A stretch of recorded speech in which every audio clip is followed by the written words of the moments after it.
Éric Fassin. Alors effectivement, ce qui est intéressant, c'est que lorsqu'on pense au mouvement noir, donc au mouvement des droits civiques, eh bien, on laisse de côté l'homosexualité, même s'il y a une figure comme James Baldwin qui a joué un rôle très important. Rappelez-nous. James Baldwin, qui est un écrivain et qui va, par exemple, qui est au centre du film I Am Not Your Negro, je ne suis pas votre nègre. Eh bien, ce film de Raoul Peck rappelait la centralité de James Baldwin à côté de Martin Luther King, à côté de Malcolm X, etc. Et ce critique de l'oppression raciale, eh bien, il était par ailleurs homosexuel et ouvertement, et tout le monde le savait. Donc, ce qui est intéressant, c'est que l'articulation entre le mouvement homosexuel et d'autres mouvements, c'est toujours un enjeu.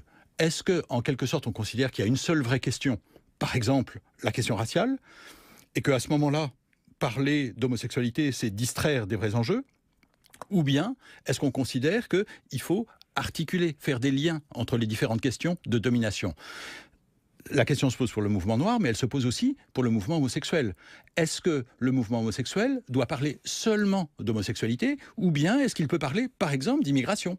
Mais dans les deux cas, il s'agit de réclamer des droits, notamment le droit à l'égalité, Éric Fassin. Tout à fait.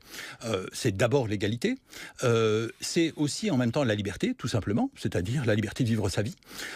Et c'est pas seulement des droits au sens juridique, parce que ça touche aux normes. En fait, si on dit laissez-nous vivre, eh bien, ça veut dire laisser les gens vivre, quelle que soit leur manière de vivre, pour peu que, bien sûr, ils respectent les lois, etc. Mais ça veut dire qu'il n'y a pas une norme, il n'y a pas une manière de vivre.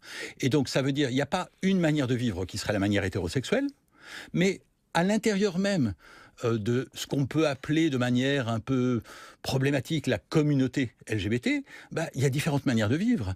Et à nouveau, et encore aujourd'hui, c'est ça la question, est-ce que tout le monde est présentable ou pas? Ou bien est-ce qu'il doit y avoir aussi une norme au sein même de la communauté LGBT? Mais ce qui veut dire que finalement,